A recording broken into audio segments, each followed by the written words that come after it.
guys, welcome to Hair History of the 1970s. In fashion, there's always this wave going on. It starts with a trend that pops up somewhere and that is picked up and then kind of grows and grows and grows until it reaches extreme proportions, and then it kind of bounces back and people turn in completely the other direction.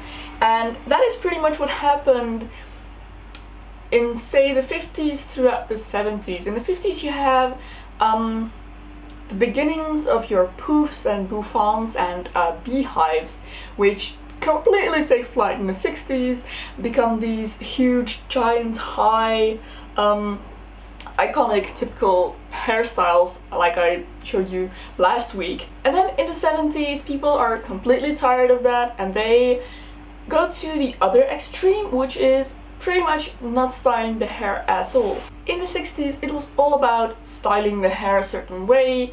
You had to, get up in the morning and do all your teasing and everything.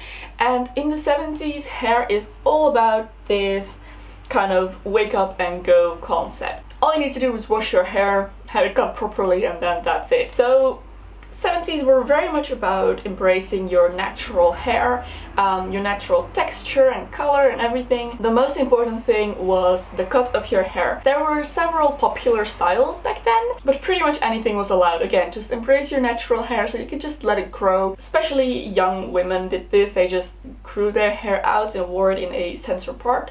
And then that's pretty much all they did. Sometimes they would wear a hairband or a scarf wrapped around or something. And then of course you had the iconic Farrah Fawcett hair with the kind of short layers up top and then kind of getting longer and longer up until about here, a little bit beneath shoulder length. They're kind of swooped outwards in this kind of windswept hairdo, lots of hair kind of turned up like that. That was very, very popular.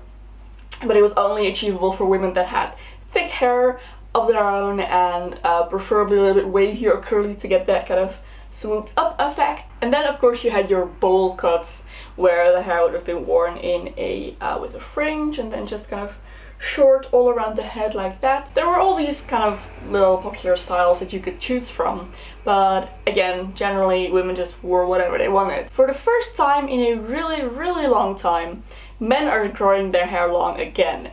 I believe the last time this happened was in the 18th century or 19th maybe. It's been a while. Yeah, long hair on men is kind of acceptable again. But other than that, there is not much more to say about hair in the 70s. It was all about the ease, the comfort of not having to do anything with it, just wash it, dry it and go.